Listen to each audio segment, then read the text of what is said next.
Let me tell you about these two setback challenges that I had in life. One was when I was in high school. I went to McKinley Tech, and I got in all sorts of trouble. It wasn't my neighborhood school. I went to stay with my aunt so I can go to McKinley Tech. I didn't want to go to Spingarn. So at the school, I got all sorts of good grades, wonderful academics, but I just had a authority problem with the teachers.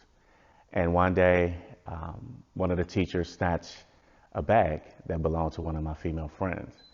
And they were sitting in the teacher's lounge. And I ran in there, I saw the bag, and I snatched the bag.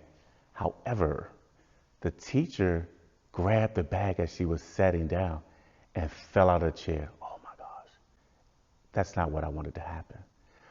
And it got reported to the principal, and they gave me an ultimatum. I can either stay there or go back to my neighborhood school. And I was like, I don't need to stay here. I'll go back to my neighborhood school, which was a big mistake. However, I went to Spingarn, and they said to go to Spingarn night. And I was like, no, I enrolled, and I was like, no, this isn't for me. And yet, there was an adult alternative school called Washington Dick Street Academy. And I went there, attended that school, and I had a son, James III. And I had to take my son to school in the stroller with me as I'm learning, and he's sitting beside me, didn't cry or anything. And I just had to keep going. I had to keep pursuing.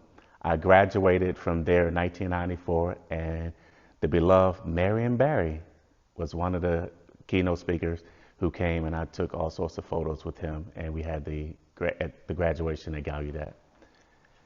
The second challenge that's recent is when I lost my wife and my son to domestic violence of our biological 15-year-old son.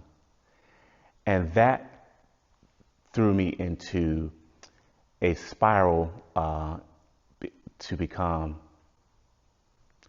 a widow and a single father, all in one episode, right before my eyes. And yet the Spirit of God just came upon me and just calmed me and just let me know that no matter what, I was going to be all right. Things were going to be okay. That I just had to keep going. And at the time, my daughter was 2. She is 4 now. And it's just her and I. The boys are older, and we're just living life.